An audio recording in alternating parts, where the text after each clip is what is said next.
TP, पैगाम, diamond परिवार और वंचित जो भी हमारे संगठन के साथी हैं, उनकी तरफ से सभी का आपका हार्दिक अभिनंदन, स्वागत।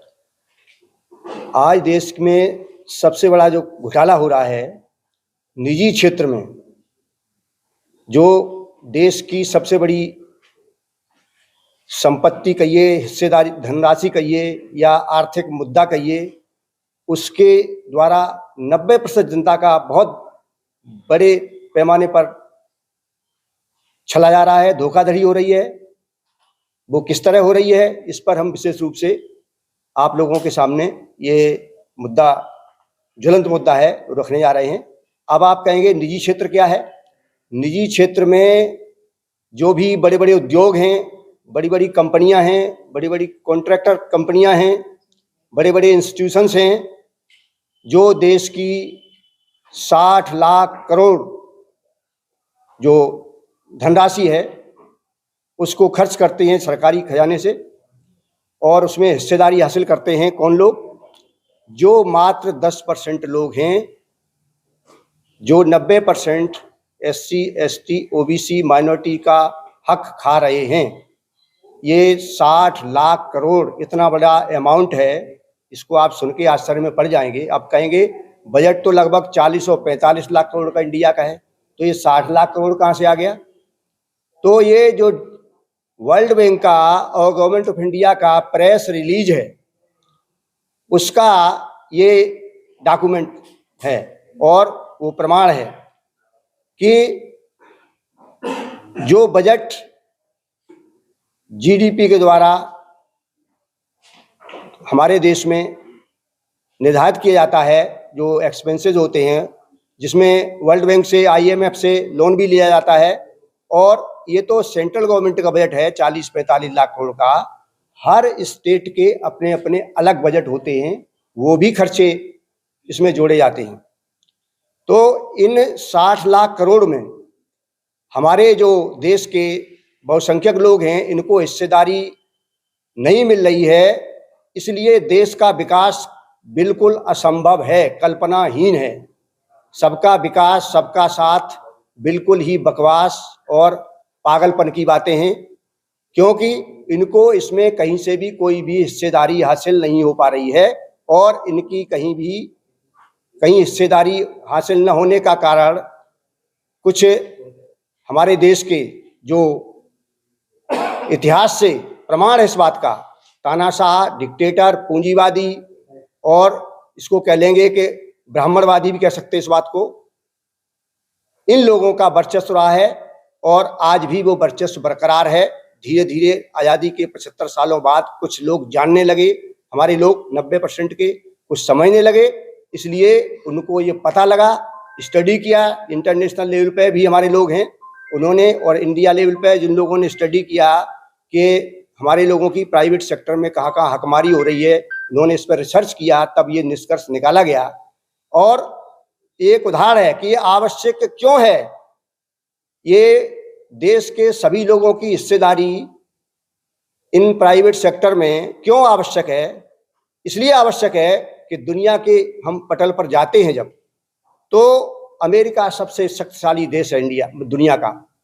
इससे बड़ा आर्थिक क्षेत्र में और भी किसी भी क्षेत्र में लें, हम सामरिक क्षेत्र में लें, विशेष रूप से आर्थिक क्षेत्र होता है, और अर्थ के क्षेत्र में, आर्थिक क्षेत्र में अमेरिका दुनिया का सबसे शक्तिशाली देश है और विकसित देश है, और नंबर 1 पे आता है विकसित देशों में। तो उसने तभी तरक्की की है, तभी वो दुनिया में सबसे आगे आर्थिक क्षेत्र में आया, विकास के क्षेत्र में नंबर 1 पे आया। क्यों? उसने अफर्मेटिव एक्शन के द्वारा, सकारात्मक क्रिया कहिए, सोच कहिए, अफर्मेटिव एक्शन का मतलब हुआ सकारात्मक सोच, सकारात्मक उसका की पहल उसने अपनाई, और ये ऐसे लागू नहीं हो गई। सकारात्मक सोच ऐसे आसानी से लागू नहीं हुई। जो वहाँ 1950 से लेके 60 तक किंग लूथर मार्टिन जूनियर ने 1950 से लेके 1960 तक पूरे अमेरिका में एक आंदोलन खड़ा किया, बहुत विशाल आंदोलन खड़ा किया, उससे मजबूर होकर के उस पीरियड के राष्ट्रपति कैनेडी ने ऑर्डर एग्जीक्यूट किया कि सभी लोगों को जब तक हिस्सेदारी नहीं मिलेगी, सभी वर्ग के लोगों में, अब आप कहेंगे जो हमने उदाहरण दिया कि यहाँ SC ST OBC अमेरिका का जो वहाँ का ढांचा है, वहाँ भी कुछ ही लोगों का कब्जा था। वहाँ भी ब्लैक और इंडिया के बाहर के लोग भी हैं, जो 100 साल इंडिया के लोग भी हैं, हर कंट्रीज के लोग वहाँ पर गए हैं और उनको भी दुनिया के सभी देशों के लोग वहाँ हैं और सभी देशों के लोगों को हिस्सेदारी वहाँ नहीं मिल रही थी, केवल लेबर के रूप में काम करते थे और वो भी छोटी मोटी अपनी गुजारे वाली नौकरियां धंधे करते थे। लेकिन जब वहाँ मूवमेंट खड़ा हुआ और वहाँ के जो राष्ट्र के शुभचिंतकों ने सोचा कि जब तक सभी को हिस्सेदारी नहीं मिलेगी तब तक हम दुनिया की सबसे बड़ी ताकत नहीं बन पाएंगे, तो वहाँ भी यही स्थिति थी। और उस स्थिति को देख के वहाँ जो 1950 से 60 तक का आंदोलन सफल हुआ और उसके बाद कैनेडी ने वहाँ पर इस बात को समझा और कैनेडी के बाद में वहाँ उन्होंने दूसरे राष्ट्रपति जॉनसन आए, उन्होंने भी यही प्रक्रिया अपनाई और सभी को वहाँ की जो केंद्रीय सरकार फेडरल फंड है, जो केंद्रीय सरकार का फेडरल फंड है, जो हमारे यहाँ गवर्नमेंट ऑफ इंडिया कहते हैं, केंद्र सरकार कह देते हैं, इस तरह वहाँ फेडरल फंड यानी केंद्र सरकार के खजाने से जो प्राइवेट सेक्टर के वहाँ कॉन्ट्रैक्टर्स थे, इंस्टीट्यूशंस थे, उनमें सभी को हिस्सेदारी, सभी को प्रतिनिधित्व दिया, जिससे सभी लोगों का मनोबल बढ़ा। सभी लोगों ने राष्ट्र को आगे बढ़ाने के लिए अपना पूरे मनोयोग से काम किया और उसका उदाहरण है कि जब वहाँ सभी को हिस्सेदारी मिली, सभी को सम्मान मिला, सभी की खुशहाली मिली, तो लोगों ने अपने देश को यानी अमेरिका को सबसे आगे दुनिया में बना दिया। और इस देश में हमारे में ये दुर्दशा है कि यहाँ इस तरह का कोई भी हमारा जो सोच है गवर्नमेंट ऑफ इंडिया का 75 साल में नहीं हो पाया, बन पाया।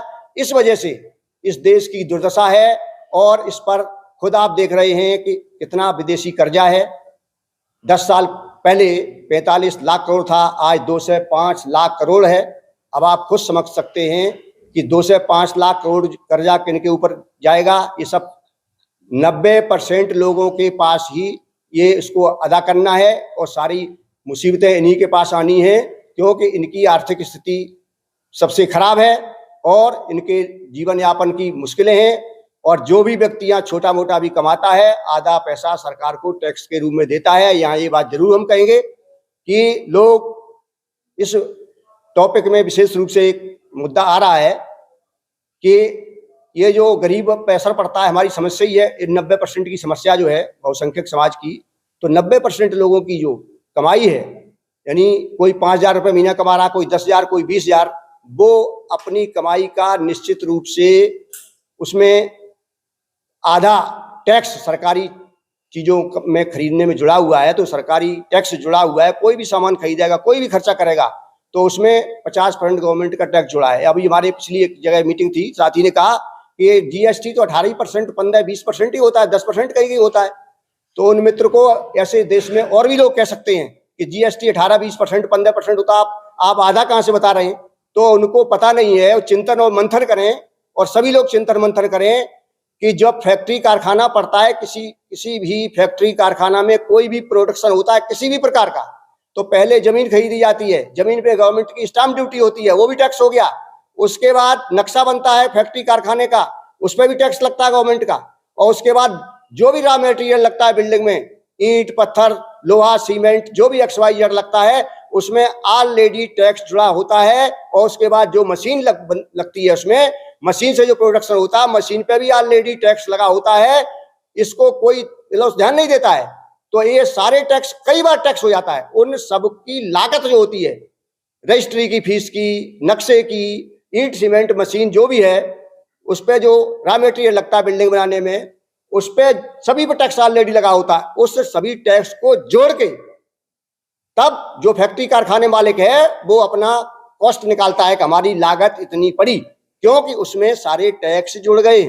और वो टैक्स जुड़ने के बाद जो लागत होती है उसके प्रोडक्शन की, और उस प्रोडक्शन में वो अपनी प्रॉफिट निकालता है, जो भी उसका खर्चा, बैंक का इंटरेस्ट निकालेगा, लोन की किस्त निकालेगा और बाकी खर्चे होते हैं वो तो होते ही हैं, जो मेन पावर के भी होते हैं, जो भी खर्चे होते हैं वो सब निकाल के, क्योंकि उसमें भी सभी में टैक्स होता है, तब वो अपनी जो प्रोडक्शन होता है, जो भी चीज बनाता है उस पर अपना प्रॉफिट निकालता है। प्रॉफिट निकालने के बाद फिर मतलब उत्पादन कर भी लगता है, जीएसटी भी लगती है। तो इस तरह लगभग 50% टैक्स होता है जो लोगों को पता ही नहीं है। वो कोई भी सामान खरीदने जाएगा, गरीब आदमी 10-5 हजार रुपए महीना कमा रहा, 20 हजार कमा रहा है, वो साबुन खरीदने जाएगा तो कहेगा 10 रुपए हम साबुन के पेमेंट कराएं, लेकिन उसे पता नहीं है कि 5 रुपए हमारे सरकार के पास गए। हर व्यक्ति के पास जो भी महीने में कमाता है, डेली कमाता है, जो भी खर्चा करता है, हर खर्चे में जो भी सामान खरीदता है उसका आधा पैसा गवर्नमेंट के पास जाता है। तो देश के बहुसंख्यक समाज आबादी के हिसाब से भी और गरीबी अमीरी के हिसाब से भी अधिकांश लोग देश में आधा टैक्स देते हैं और ये टैक्स इनकम टैक्स तो न के बराबर है इंडिया में, ये टैक्स ज्यादा होता है और इनका शोषण होता है। जो हमने कहा था कि विदेशी कर्जा लेते हैं, विदेशी कर्जा कौन अदा करेगा? यही लोग अदा करेंगे, इन्हीं पे मुसीबतें खड़ी हो रही हैं, तो इनका विकास संभव नहीं है। इसलिए गवर्नमेंट को अफर्मेटिव एक्शन जो अमेरिका में लागू है उसी पैटर्न पे, कोई हम नई बात नहीं कह रहे हैं, ये करना ही पड़ेगा। और उसके बाद इसका जो मीडिया में जो रोल है, अफर्मेटिव एक्शन का मीडिया में जो रोल है, उसमें मीडिया में भी 90% बजट जो एडवर्टाइजमेंट गवर्नमेंट के आते हैं, प्रिंट मीडिया, टीवी और आपके जो भी मीडिया है इस तरह के, उनमें गवर्नमेंट का 90% एडवर्टाइजमेंट का पैसा आता है। उसमें 90% मीडिया जो पर कब्जा किए हुए हैं, जो अल्पसंख्यक लोग हैं, 10% लोग कब्जा किए हुए हैं और उसमें एग्जीक्यूटिव कमेटियां भी 10% लोगों का ही कब्जा है और साधारण लोग जो हैं, तो हमारे 90% वालों का उसमें केवल लेबर और थोड़ा बहुत उनको कहीं कुछ पल्ले पड़ जाता है और उसमें उनका कोई हिस्सेदारी नहीं है। इसी तरह जो कॉन्ट्रैक्ट कंपनियां हैं, कॉन्ट्रैक्टर्स हैं और जो बड़ी बड़ी कंपनियां हैं जहाँ ठेके हैं बड़े बड़े, तो बड़े बड़े ठेकों में भी उस 90% का कोई रोल नहीं है। उस ठेकों में तमाम जो सारी नौकरियां हैं, बड़े बड़े फंड है उसमें, जो नौकरियों के माध्यम से लोग हासिल करते हैं, वो 10% भी उसमें हिस्सेदारी बहुसंख्यक समाज की नहीं है। इसलिए देश में इतने बड़े घोटाले हो रहे हैं कि जो सबसे बड़े घोटाले कहे जाएं, जिसके लोगों को ध्यान आकर्षित कराना हम लोगों की ड्यूटी है। और आगे इसका समाधान ये है कि हम सब लोग एजिटेशन करेंगे, मूवमेंट खड़ा करेंगे, आंदोलन खड़ा करेंगे, मेंबर ऑफ पार्लियामेंट को, सभी लोगों को इसको आगाह करेंगे और देश भर में इसका अभियान चलाएंगे और यही इसका समाधान है और निश्चित रूप से समाधान जल्दी निकालेंगे हम लोग। धन्यवाद, बहुत बहुत।